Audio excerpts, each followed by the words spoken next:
The X-Men and mutant kind have had many villains over the years. Some of their vendettas are more personal, and not all of them hate mutants, but these ones most certainly do. Senator Robert Kelly is a complex figure who started out as a politician that avidly opposed and even seemed to hate mutants. Really, Kelly was worried about mutants, and he feared what their growing mutant population might bring about. He's an interesting foe when it comes to his hatred of mutant kind, as he's actually kind of one of the more level-headed and even somewhat reasonable enemies of the X-Men when it comes to how he feels about mutants. Kelly mostly just wants what is best for humankind, which means that he can be reasoned with at times and even has allied himself with mutants. While he's also certainly become involved in plots that are centered around mutant oppression and even in some cases mutant destruction, in the end he does come around after his life has been saved multiple times by mutants during attempted assassination plots. However, after realizing the error of his ways and reconsidering his stance on mutants,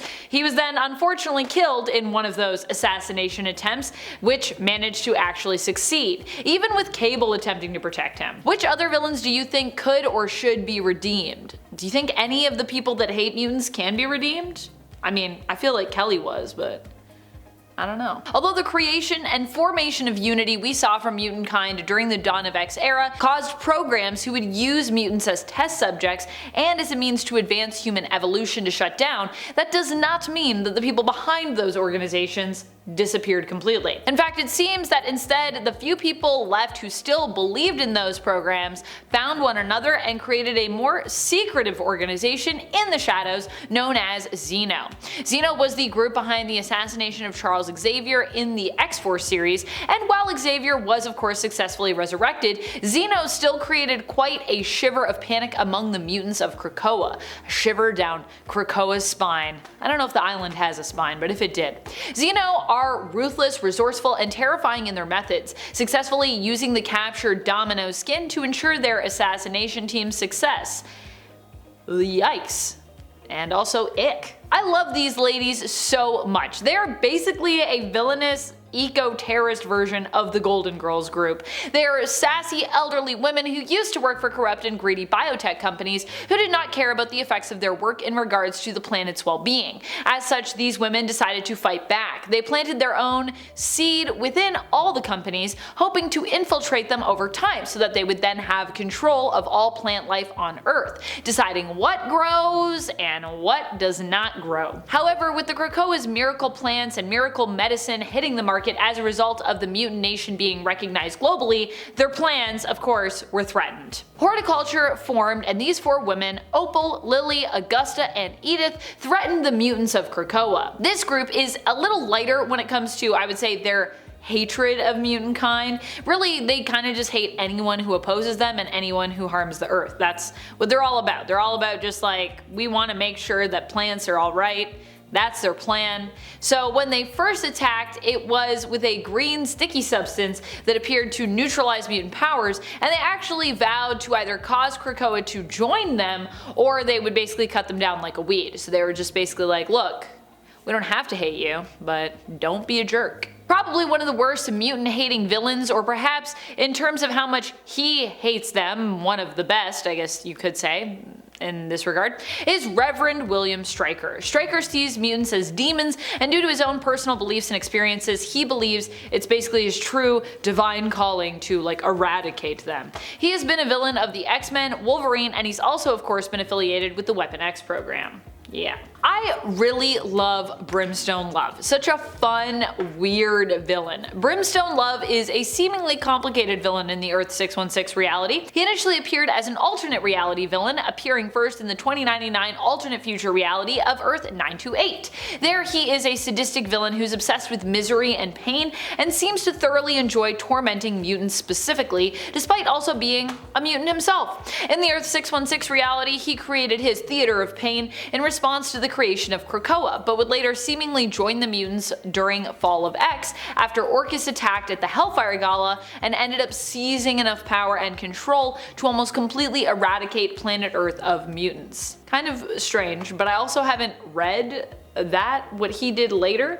I've only read the other stuff in Marauders, and I was like, that's a pretty crazy change of heart, but alright. Moira was at one point powerful enough to have almost successfully wiped out all mutants. If it weren't for Mystique and Destiny, she would have actually succeeded, even though she claimed during that past life that she only intended to create a cure to offer to those who wanted it. Destiny knew that any cure that was created would essentially become weaponized and forced on mutants regardless of their own wants or their desires. For those who haven't been reading along recently with the events of the current X line of comics, it was of course revealed that Moira herself was actually a mutant whose power was basically reincarnation in her own form. When Moira died in her life, she was basically reborn as herself, but with all the memories of her past life, and then she would relive her whole life again and she could do things differently if she wanted to. As such, Moira wasn't just a dangerous potential villain for the X-Men, but kind of the whole of Earth 616, which actually seems to be tied to Moira's existence in her 10th life. Pretty crazy stuff. Moira is no longer a mutant after being cured in the 2021 Inferno series when Mystique shot her with a weapon of Forge's design, which of course zaps mutants of their powers. But she still is a dangerous woman with a lot of information. And also she's completely crazy now. It was heavily implied that the creation of Krakoa was kind of all about eventually ridding the world of mutants over time, with Krakoa being like their last hurrah in terms of Moira's evil plan. Also pretty sneaky evil plan to be like, I'll give them Krakoa, they'll never know, they'll think I'm working with them, and they'll all die out. While the heroic Marauders team might operate separately from the X-Men, they were initially made up of a lot of former and current X-Men members, including one of the original team members, Bobby Drake. And that initial roster also included Storm as well. Man, that initial roster was OP.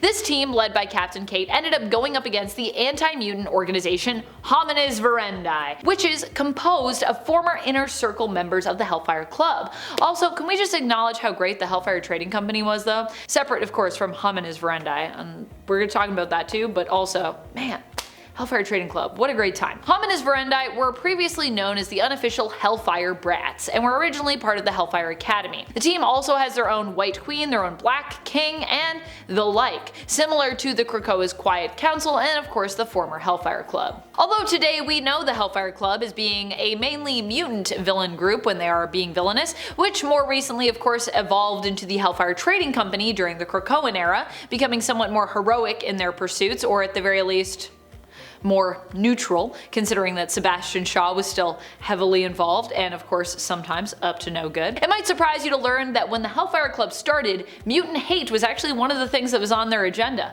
Oh yeah, or at least shortly after they started. Maybe like mutant hate is a bit of a strong word, but I would say it's hate that stems out of, you know, like most people, their fear of mutants. Early on, the club became involved with Donald Pierce, and at one point they were actually attempting to hunt down mutants with their own sentinels. It wasn't until the seeming death of Sebastian Shaw's fiancée, Lord Chantel, that the mutants who were a part of the Hellfire Club, the few of them, rose up and overthrew the ruling Inner Circle, taking the club for themselves, while later on recruiting other mutants in to influence its ranks. And of course Sebastian Shaw and Emma Frost being a couple of the top dogs in terms of the mutants that we had at that time.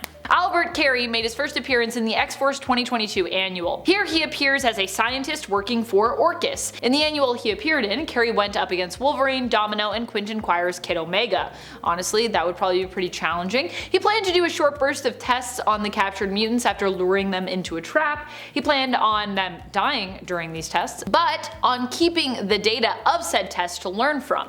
While they stole the motherboard which stored information for the potential devices and stratagems that they were actually testing at that time, Albert Cary, who seemingly ran the tests, was pretty confident that with time they could actually rebuild what they lost, and more vitally, he saw it actually as a win in that they now have more information, which opens up new knowledge and possible future questions and experiments as a result. I feel like we haven't really seen any more of him, but I feel like that was a cool seed that we planted. Will we come back to it? Did we come back to it and I missed it? Let me know. One of the biggest bads in terms of mutant hate groups I would say right now in the comics still has to be Orchis. Orchis was made up of various influential groups, some of them villainous, some not, who were brought together investing their money, their time, and their resources in the pursuit of basically combating and nerfing mutant evolution. Krakoa was such a big deal that it literally united everyone under the umbrella of Orchis to pool their resources and rally against mutant advancements and mutant independence in the future that the island nation had promised. Basically,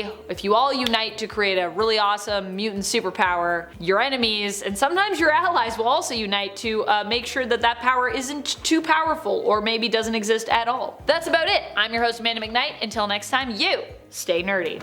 Bye!